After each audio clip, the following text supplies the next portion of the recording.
नमस्कार दोस्तों, YouTube channel Ravi LLB में आपका स्वागत है। आज के वीडियो में हम सिविल प्रक्रिया संहिता 1908 के महत्वपूर्ण टॉपिक निर्देश और पुनरीक्षण रेफरेंस एंड रिवीजन पे जानकारी देने वाले हैं। तो वीडियो को अंत तक देखिए और यदि अभी तक आपने हमारे चैनल को सब्सक्राइब नहीं किया है तो चैनल को सब्सक्राइब कर लीजिए और बेल नोटिफिकेशन को प्रेस कर लीजिए ताकि आने वाले नए वीडियो मिले आपको सबसे पहले। तो आइए शुरू करते हैं। निर्देश का अर्थ: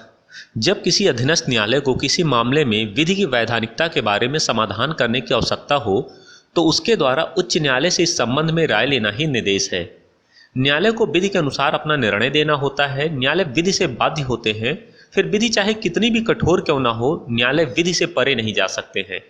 यदि किसी मामले में विधि की वैधानिकता के बारे में, चाहे वह प्रथागत विधि हो, अधिनियम, अध्यादेश आदि के रूप में कोई अन्य विधि, कोई प्रश्न अथवा इस संबंध में कोई संदेह उत्पन्न हो जाए तो वाद के अंतिम निपटारे के पूर्व उसका समाधान आवश्यक हो जाता है, क्योंकि यदि ऐसा नहीं किया जाता है तो इससे न्याय के सिद्धांत विफल हो जाने की संभावना बढ़ जाती है। इसी कारण सिविल प्रक्रिया संहिता की धारा 113 में निर्देश की आवश्यक व्यवस्था का प्रावधान किया गया है। धारा 113 के अनुसार विहित की गई शर्तों एवं सीमाओं के अधीन रहते हुए कोई भी न्यायालय किसी मामले का कथन करके उसे उच्च न्यायालय की राय के लिए निर्देशित कर सकता है और उच्च न्यायालय उस पर उचित आदेश कर सकेगा। परंतु यदि न्यायालय का यह समाधान हो जाता है कि उसके समक्ष लंबित किसी मामले, किसी अधिनियम, विनियम, अध्यादेश की या उसके किसी उपबंध की विधिमान्यता के बारे में कोई ऐसा प्रश्न निहित है जिसको अवधारित किया जाना मामले के निपटारे के लिए आवश्यक है और उसकी राय में वह अविधि मात्र अपरिवर्तनीय है तथा उसे न तो उच्चतम न्यायालय के द्वारा ही न उच्च न्यायालय के द्वारा उसे इस प्रकार घोषित किया गया है, और तब वह न्यायालय अपनी राय को एवं उसके कारणों को उपवर्णित करते हुए मामले का कथन करेगा और उसे उच्च न्यायालय की राय के लिए निर्देशित करेगा। आदेश 47 के नियम 1 के अनुसार अधीनस्थ न्यायालय निर्देश स्वप्रेरणा से या पक्षकारों के आवेदन पर कर सकता है।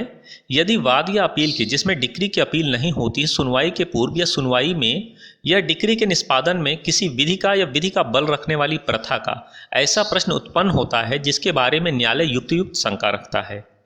आदेश 47 के नियम 2 के अनुसार ऐसा न्यायालय कार्रवाइयों को रोक सकता है या मामले में आगे कार्रवाई भी कर सकता है और उच्च न्यायालय को निर्दिष्ट किए गए विषय बिंदु के निर्णय पर आधारित डिक्री पारित करेगा या आदेश करेगा, किंतु बिना उच्च न्यायालय के निर्देशित निर्णय की प्रति प्राप्त हुए कोई भी डिक्री आदेश निष्पादित नहीं की जाएगी।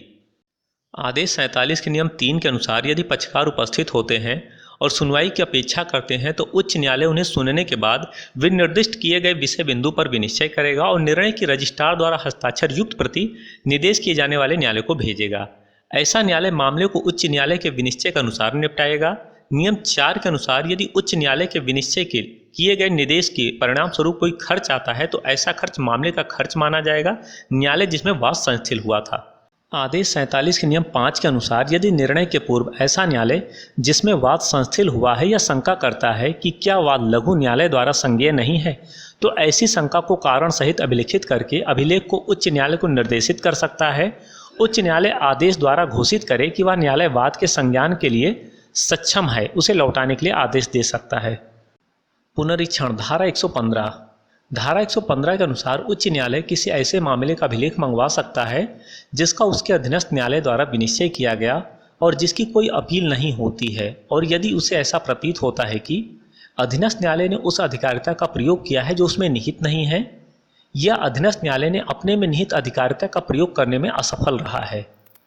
अधीनस्थ न्यायालय ने अधिकारिता के प्रयोग में अवैध रूप से तात्विक अनियमितता के कार्य किया है तो वह मामले के अनुसार आदेश दे सकता है, परंतु उच्च न्यायालय किसी वाद या कार्रवाई के अनुक्रम में इस धारा के अधीन किए गए आदेश में विवादक निश्चित करने वाले किसी आदेश में परिवर्तन तब तक नहीं करेगा या उसे नहीं उल्टेगा जब तक कि यदि ऐसा आदेश या पुनरीक्षण के लिए आवेदन करने वाले पक्षकार के पक्ष में किया गया होता तो वाद व अन्य कार्रवाई को अंतिम रूप से निपटारा कर देता।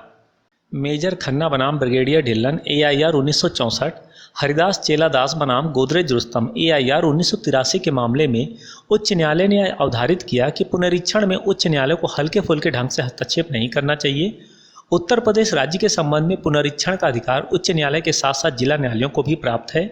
उत्तर प्रदेश राज्य संशोधन अधिनियम 1991 उच्च न्यायालय को 5 लाख से ऊपर तक के मामलों का तथा जिला न्यायालय को 5 लाख तक के मामलों में पुनरीक्षण का अधिकार प्राप्त है। पुनरीक्षण के आवेदन में तथ्य संबंधी प्रश्न नहीं उठाए जा सकते हैं। पुनरीक्षण के आवेदन की समय सीमा 90 दिन है, जो कि डिक्री आदेश की तिथि से मानी जाएगी। उम्मीद करता हूं दोस्तों आज का वीडियो आपको पसंद आया होगा। यदि वीडियो पसंद आया तो लाइक करें, शेयर करें और कमेंट करें। और यदि अभी तक आपने हमारे चैनल को सब्सक्राइब नहीं किया है तो चैनल को सब्सक्राइब कर लीजिए और बेल नोटिफिकेशन को प्रेस कर लीजिए ताकि आने वाले लॉ से रिलेटेड नए वीडियो मिले आपको सबसे पहले। तो मिलते हैं एक नए वीडियो में, तब तक के लिए नमस्कार।